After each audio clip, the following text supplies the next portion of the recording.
बोले भगवान श्री कृष्ण की जय, गुरु नानक भगवान की जय। अब हम श्रीमद्भागवत महापुराण के 10वें स्कंद का 68वां अध्याय पढ़ेंगे। इसका शीर्षक है द्विविध का उद्धार। राजा परीक्षित ने पूछा, भगवान बलराम जी सर्वशक्तिमान एवं सृष्टि प्रलय की सीमा से परे अनंत है।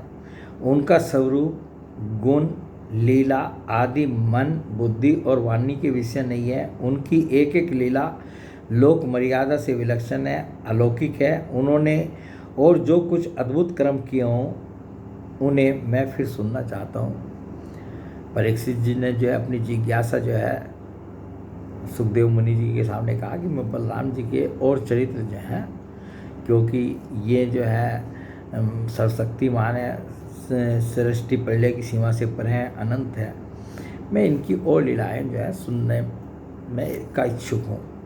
श्री सुखदेव जी ने कहा, परीक्षित, द्विविध नाम का एक वानर था और श्रीमद् भागवत में जो है देखिए दुष्टों का संहार तो भगवान श्री कृष्ण ने ही किया अधिकतर जो है, परंतु कुछ जो है बलराम जी के लिए रिजर्व थे। मतलब जो है उनको भगवान उनका वध जो है, जैसे हम लोग रामचरितमानस में पढ़ते हैं, सबका अलग अलग पार्ट था कि किसको किसको मारना है। तो जो है बलराम जी के उसमें भी जो है लाइन में जो है कुछ वो उसमें भगवान श्री कृष्ण ने हाथ नहीं लगाया, वो बलराम जी के लिए थे कि इनका वध जो है बलराम जी करेंगे। तो श्री सुखदेव जी ने कहा, परीक्षित, द्विविध नाम का एक वानर था, बंदर था, बहुत भयानक। वह भौमासुर का सखा, भौमासुर को था जिसने कि उनको 16,000 जो है जिनको राजकुमारियों को छुड़ा करके भगवान लाए थे, वो भौमासुर था। वह भौमासुर का सखा, सुग्रीव का मंत्री और मैंथ का शक्तिशाली भाई था। जब उसने सुना कि श्री कृष्ण ने भौमासुर को मार डाला, तब वह अपने मित्र की मित्रता के ऋण से उरीन होने के लिए राष्ट्र विप्लव करने पर उतारू हो गया। वह वानर बड़े बड़े नगरों, गांवों, खानों और अहीरों की बस्तियों में आग लगाकर उन्हें जलाने लगा। इतना उदर उसने चालू कर दिया भौमासुर की मृत्यु होने के बाद। कभी वह बड़े बड़े पहाड़ों को उखाड़कर उनसे प्रांत के प्रांत चकनाचूर कर देता, और विशेष करके ऐसा काम वह आनर्त काठियावाड़ देश में ही करता था, क्योंकि उसके मित्र को मारने वाले भगवान श्री कृष्ण उसी देश में निवास करते थे। द्विविध वानर में 10,000 हाथियों का बल था। कभी कभी वह दुष्ट समुद्र में खड़ा हो जाता और हाथों से इतना जल उछालता कि समुद्र तट के देश डूब जाते। अब वो कितना भयानक था, कितना शक्तिशाली था, इस एक वाक्य से अंदाजा लगा लीजिए कि वह जब अपने हाथों से जल उछालता तो जो समुद्र के तट के देश थे वो डूब जाते। वह दुष्ट बड़े बड़े ऋषि मुनियों के आश्रमों की सुंदर सुंदर लता वनस्पतियों को तोड़ मरोड़ कर चौपट कर देता और उनके यज्ञ संबंधी अग्नि कुंडों में मलमूत्र डालकर अग्नियों को दूषित कर देता। जैसे भृंगी नाम का कीड़ा दूसरे कीड़ों को ले जाकर अपने बिल में बंद कर देता है, वैसे ही वह मदोन्मत्त वानर स्त्रियों और पुरुषों को ले जाकर पहाड़ों की घाटियों तथा गुफाओं में डाल देता। फिर बाहर से बड़ी बड़ी चट्टानें रखकर उनका मुंह बंद कर देता। इस प्रकार वह देशवासियों को उनका तो तिरस्कार करता ही कुलीन स्त्रियों को भी दूषित कर देता था। एक दिन वह दुष्ट सुललित संगीत सुनकर रैवतक पर्वत पर गया। अब रैवतक पर्वत पर क्यों गया, अब ये वर्णन जो है आगे सुने। वहाँ उसने देखा कि यदुवंश शिरोमणि बलराम जी सुंदर सुंदर युवतियों के झुंड में विराजमान है। उनका एक एक अंग अत्यंत सुंदर और दर्शनीय है और वक्षस्थल पर कमलों की माला लटक रही है। वे मधुपान करके मधुर संगीत गा रहे हैं। उनके नेत्र आनंदोन्माद से विवल हो रहे थे। उनका शरीर इस प्रकार शोभायमान हो रहा था मानो कोई मदमत गजराज हो।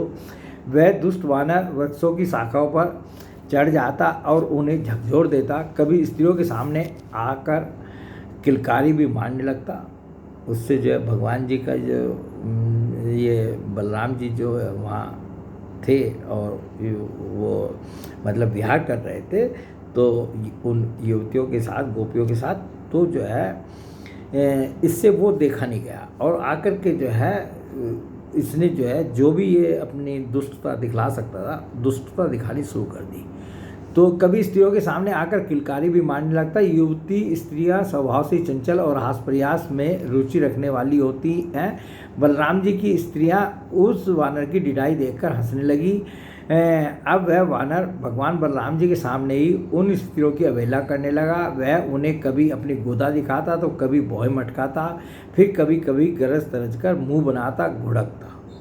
ये सब कितनी गंदी हरकतें हो सकती हैं, वो सारी की सारी वो वानर जो है करने लगा। वीर शिरोमणि बलराम जी उसकी यह चेष्टा देखकर क्रोधित हो गए। उन्होंने उस पर पत्थर का एक टुकड़ा फेंका, परंतु द्विविद ने उससे अपने आप को बचा लिया और झपटकर मधु कलश उठा लिया और बलराम जी की अवहेलना करने लगा। उस धूर्त ने मधु कलश को तो फोड़ ही डाला, स्त्रियों के वस्त्र भी फाड़ डाले और वह दुष्ट हंसकर बलराम जी को क्रोधित करने लगा। तो जिन स्त्रियों के साथ जो है बलराम जी थे वहाँ पर, उन स्त्रियों के वस्त्र भी फाड़ने लगा और जो है इस तरह की दुष्टता के चीज़ें करने लगा, जिससे उनको बलराम जी को क्रोध तो आ ही गया था और क्रोध उनका बढ़े।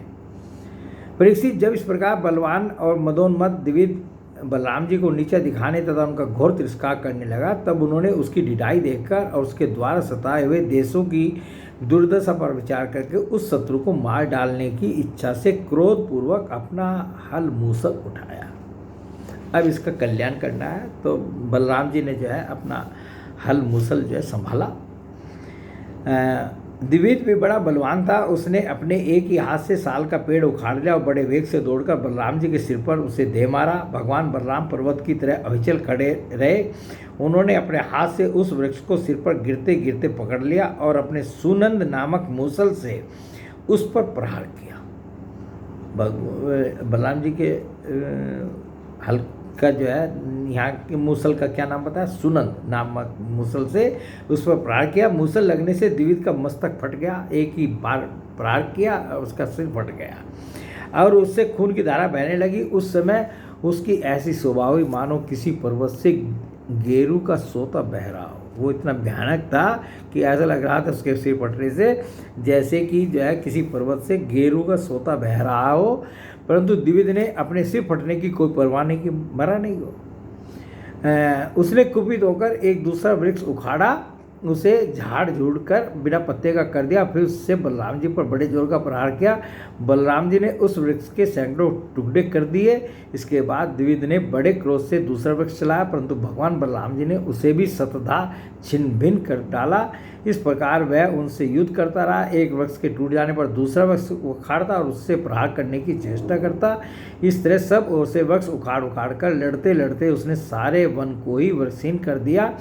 वृक्ष न रहे तब द्विविद का क्रोध और भी बढ़ गया और वह बहुत चिढ़कर बलराम जी के ऊपर बड़ी बड़ी चट्टानों की वर्षा करने लगा। पहले तो वृक्षों से को उखाड़ उखाड़ करके मारने शुरू किया, फिर जो है चट्टानों की वर्षा करने लगा। परंतु भगवान बलराम जी ने अपने मूसल से उन सभी चट्टानों को खेल खेल में चकना शुरू कर दिया। अंत में कपिराज द्विविद अपनी ताड़ के समान लंबी बाहों से घूसा बांधकर बलराम जी की ओर झपटा और पास जाकर उसने उनकी छाती पर प्रहार किया।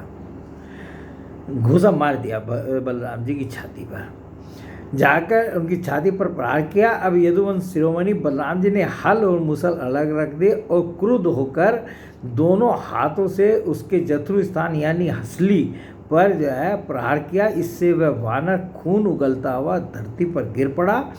परीक्षित, आंधी आने पर जैसे जल में डोंगी डगमगाने लगती है। देखिए यहाँ फिर परीक्षित देखो जो है संबोधन किया उन्होंने, सुखदेव जी ने। इसका मतलब कुछ महत्वपूर्ण बात कह रहे हैं, तो इसलिए हम ध्यानपूर्वक सुनेंगे। परीक्षित, आंधी आने पर जैसे जल में डोंगी डगमगाने लगती है, वैसे ही उसके गिरने से बड़े बड़े वृक्षों और चोटियों के साथ सारा पर्वत हिल गया।